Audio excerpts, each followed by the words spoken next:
Michael Phelps का नाम तो आपने सुना ही होगा।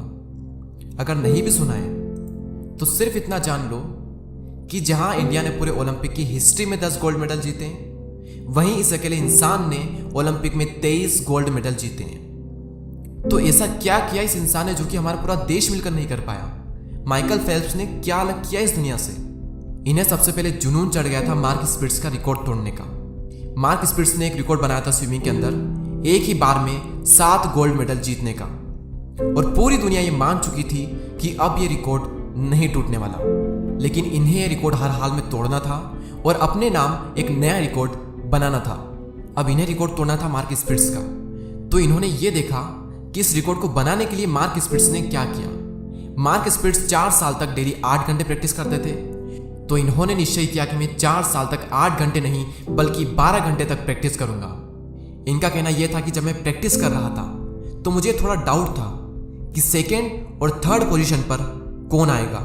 खुद की मेहनत को देखकर इतना आत्मविश्वास, कॉन्फिडेंस ऐसे ही आता है। दुनिया को कुछ पता हो या ना हो, हमें सब पता रहता है कि हमने क्या किया है और कितना किया है, और उसी के बेस पर हमारे अंदर कॉन्फिडेंस डेवलप होता है। और यहाँ तक तो ठीक था, लेकिन बीजिंग ओलंपिक से ठीक पहले इनका हाथ फ्रैक्चर हो गया था। डॉक्टर ने कह दिया था कि अब तुम बीजिंग ओलंपिक में पार्टिसिपेट नहीं कर सकते, और अगर ये तुम्हारा हाथ सही हो भी गया तो क्या इसमें वो पहली वाली बात रहेगी?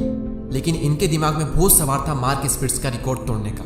और जब इंसान के अंदर इतना जुनून होता है ना किसी भी चीज को लेकर, फिर वो इन मुसीबतों के आगे रुकता नहीं है। हाथ टूट गया था, कोई बात नहीं, इन्होंने पैरों से अपनी प्रैक्टिस स्टार्ट कर दी, और प्रैक्टिस कर करके अपने पैरों को इतना मजबूत बना लिया कि जब तक इनका हाथ सही हुआ, इनके पैरों की वजह से इनकी स्पीड्स कई गुना तक बढ़ चुकी थी। और जब हाथ और पैरों का कॉम्बिनेशन बना तो दूर दूर तक कोई इनका मुकाबला नहीं कर सकता था। जो इंसान कुछ करना चाहता है ना, उसकी जिंदगी में बहुत मुसीबतें होती है, और जो कुछ नहीं करना चाहता उसकी जिंदगी में भी बहुत मुसीबतें होती है। बस फर्क इतना होता है कि करने वाला सॉल्यूशन ढूंढ ही लेगा, और जो नहीं करने वाला है उसे सॉल्यूशन नहीं मिलेगा। बस इतना फर्क होता है और कोई फर्क नहीं होता। इन्होंने अपनी सबसे बड़ी मुसीबत में सबसे बड़ा मौका ढूंढा, और 2008 में फाइनली इन्होंने मार्क स्पिट्स का रिकॉर्ड तोड़ दिया। और उसके बाद में 4 साल बाद 2012 में 5 गोल्ड मेडल और 2 सिल्वर फिर से जीत लिए।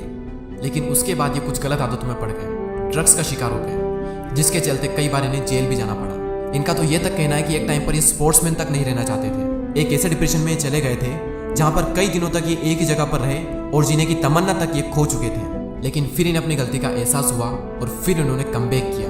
2012 ओलंपिक्स में इन्होंने संन्यास ले लिया था, लेकिन 2014 में इन्होंने फिर से कमबैक किया और अपनी प्रैक्टिस फिर से शुरू कर दी। और 2 साल तक प्रैक्टिस करने के बाद 2016 ओलंपिक में उतरे, और 2016 में ही पूरा इंडिया मिलकर गोल्ड तो दूर की बात सिर्फ 1 सिल्वर लेकर आया था। और 2016 में ही ये अकेला बंदा 5 गोल्ड मेडल और 1 सिल्वर लेकर आया था। जबकि 2012 के बाद ये संन्यास ले चुके थे, मेजर डिप्रेशन में जा चुके थे, ड्रग्स का शिकार हो चुके थे, इन्हें जेल तक जाना पड़ा था। लेकिन इनकी प्रैक्टिस लाजवाब थी। इनकी पुरानी प्रैक्टिस इनको बहुत काम आई। इन्होंने 6 साल तक बिना एक भी दिन की छुट्टी लिए, चाहे बीमार हो, चाहे कोई फेस्टिवल हो, चाहे किसी की शादी हो, चाहे किसी का बर्थडे हो, कुछ भी हो, बिना एक भी दिन का हॉलीडे लिए 6 साल तक लगातार इन्होंने 12 घंटे प्रैक्टिस की थी।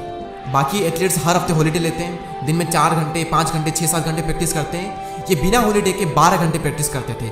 बस इतना फर्क था इनमें और बाकी एथलीट्स में। माइकल फेल्प्स कहते हैं कि फर्क नहीं पड़ता कि आप कितनी बार गिरे हो, फर्क नहीं पड़ता कि आप जो कर रहे हो वो कितना मुश्किल है। अगर आप सच में उस काम को करना चाहते हो तो ये जिंदगी आपके सामने कितनी भी बड़ी बड़ी चुनौतियों को लाकर खड़ा क्यों न कर दे, आप उस काम को कर जाओगे।